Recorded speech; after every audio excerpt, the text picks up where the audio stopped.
Success or excuses?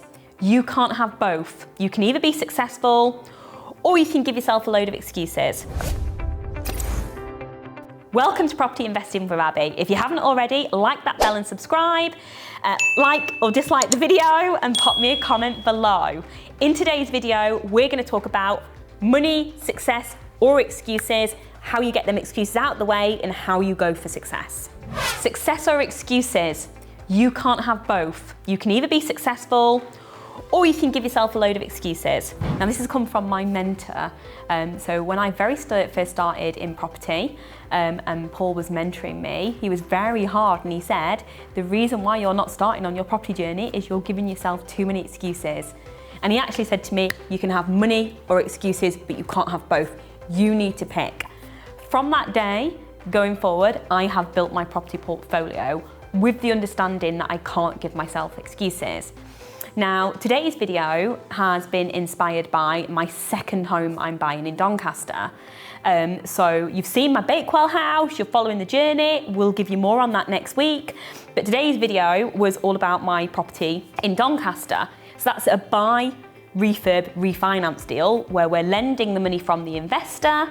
He's purchasing the house with his money. We're going to refurb it and then we're going to put a mortgage on it and pay the investor back. Now this is £200,000, so it's a lot of money for the investor, you know, and I'm very confident in myself and I can do it. However, a few days ago I decided to give myself some excuses. I work full time. I have a job as managing director for Touchstone Education. I have a property company that's currently in the process of refurbing 2 properties and I'm about to buy 2 more.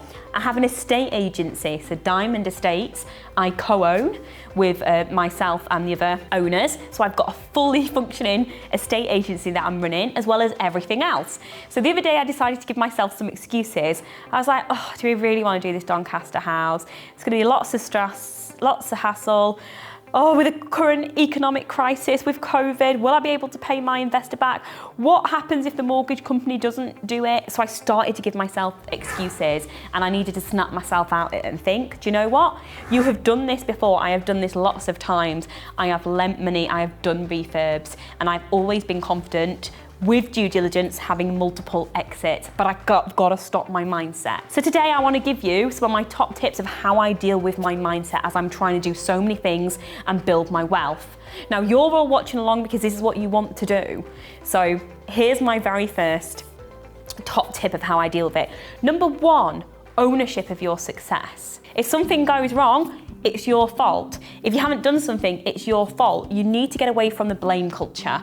At the minute, we all live in a blame culture. Some of us are in blame mode. We're actually in victim mode. We think everything happens to us and it's not fair that this happened, or it's not fair that this happened, and we blame everybody else. It's a postman's fault, or it's because of that company didn't deliver on time, or it's so-and-so's uncle that got upset. It's his fault, not my fault. You need to take 100% ownership of your success. And I've had to learn to do that. And I had to learn to do that with my divorce. So I went into victim mode after my divorce. I said that I couldn't do anything because I was divorced, I was a mum of 2, I was on my own, living in a little rented house. I could have fed myself this all along, and I didn't take ownership of my success because I blamed the world. I blamed my ex-husband for being a bad husband, and he wasn't. Half of that was my fault, but I blamed him, I blamed the world, I blamed the fact that I got pregnant, in my 20s with 2 kids. I blamed the fact that, I just weren't wealthy. I just blamed everybody else and I couldn't take ownership.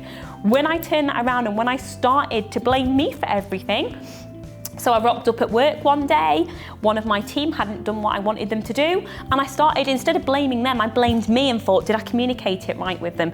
Was I clear? When I took control of my success, it 100% worked, and that's catastrophic for turning my success around. So number 1, drop the blame, drop thinking you're a victim and start taking ownership of your success. Number 2, hanging around people with a positive mindset, not a negative mindset. You need to get these people out of your lives or spend less time with them. At the moment, I have been trolled. There's a few trolls out there that have been telling me I'm a bad person for doing different things, and that, you know, my Bakewell house is all going to end in tears, and I shouldn't be spending money like this, and, you know, I shouldn't be telling people to do property because it's the worst thing you can do. So I'm getting some negativity. I'm also getting it at home as well. So within my family, there's my brother actually, and he says to me all the time that, you know, he thinks I'm in la la land. He doesn't know what I'm doing, what I'm planning, why am I doing all this stuff. All he sees is massive risk and I'm going to go bankrupt. He never sees the upside of it, that actually I've got passive income, I'm bringing in wealth, and I'm doing really, really well. Negative people, they're like poison in your life. They will bring you down with their negativity. What's he doing? Negative person. So you need to be careful with these people, because negative people are poisonous. Number one, you need to remember it's their issue, not yours. It's 100% their problem, because you're reflecting on them something that they're not. So remember, it's their problem, not yours. Try and stay away from them and try and not listen to it, because, you know, if I listened to my brother, I would get into such of a panic, and I listened to the trolls, I'd be in a panic mode, my self-confidence would go, and I'd double think myself. You need to have 100% trust in yourself and drop the negative people and spend time with positive people. For example, we've got Touchstone Education Community, a community full of property investors. They're great to spend time with because they're doing it daily, in and out. So spend time with those people, spend time with people that are wanting to build wealth, and you'll soon develop that wealth mindset with them. So that's number 2. Number 3, fear and tackling fear.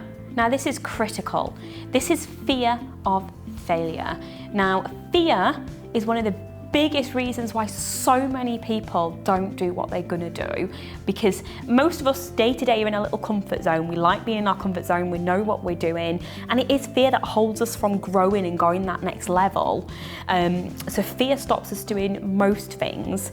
It stops us achieving our dreams, it stops us really living for who we want to be, and we can be afraid of all sorts. We can be afraid of failing, we can be afraid of what people think of us, but deep down it's that fear, and that's what we need to learn to get over. And I tell you what, fear stopped me on so many levels, and it stopped me from opening a company. I was afraid of being a shareholder director in a company, and that's what stopped me getting my first property for a long time, because my mentors were telling me you need to put property in a business, yet I was simply afraid of having a company and what it meant, until I found out what it meant. The biggest way you can get over fear is making sure you're educated and you know what you're doing. The minute I got myself educated on what a limited company is, what shareholders do, what directors do, it was easy. I wasn't afraid anymore. So you need to shine the light and get there. Also with fear, you just need to learn to tackle it, because most of the time when you're feeling fear, it's because you're stepping out of your comfort zone, and that's great, and that's what we all should be encouraged to do. The challenges at school, we're all taught to stay safe, to, you know, not feel fear. We're not taught to challenge ourselves, but you look at these wealthy millionaires, billionaires, they challenge themselves every day. So fear is a good thing. You need to learn to accept it, embrace it, and also get rid of it. So if it is that, you know, you're worried, you want to start in property, but you don't know enough, go and find out enough. Go and get educated, go get that knowledge, and then that fear will go because you're knowing what you're doing. Tackle your fear and you will succeed. Number 4, a growth mindset. People that are very, very wealthy, very successful, they have a massive growth mindset. They're constantly growing, constantly learning, and you need to adapt this mindset. Again, you know, we were brought up and we were taught that, you know, you learn at school and that's it, your education's over, and that's the totally wrong thing. You learn every day. So you can be in like a comfort mindset, you can be in a fear mindset, or you can be in a growth mindset. Now this growth mindset is where you want to be. That's when the magic happens. That's when you're enjoying the ride. That's when you're taking calculated risks, and that's when you're building wealth. And growth comes from growing, challenge yourself, and getting the education that you need. But you will want to stay in the growth mindset, enjoy the challenges, enjoy the times where you don't get it wrong, and enjoy the journey to build what you see as your success or your wealth. But it's called a growth mindset, and so many of us are just stuck being comfortable, you know, not growing in the mindset because we won't get there. But if you truly want to change, you need to get your head into a growth mindset. So that's what I've been through this week, guys. I've got my mindset right and I'm going ahead with my Doncaster property. The conveyancing's been difficult, so I just need to push it over the line, but I'm not letting fear hold me back. I'm not letting all this stuff we're hearing about COVID hold me back, because COVID could be on and off for the next few years. I'm not stopping my wealth, my path for this on and off different things. So I'm taking ownership of my success. I'm having a can-do attitude instead of a can't do. I'm getting rid of negative people in my life. I'm getting rid of the fear factor that I've got at the moment, and I am in my growth mindset where I should be challenged and I am feeling uncomfortable every day as I build my wealth. So there's my top tip, guys. I hope you liked it. If you haven't already, subscribe, drop me a like or a dislike if you don't agree with anything, and put me some comments below. Next week, we'll be showing you some of the stuff we're doing on the Bakewell and Doncaster house, and hopefully we will be completing on Doncaster shortly. But I'll see you soon.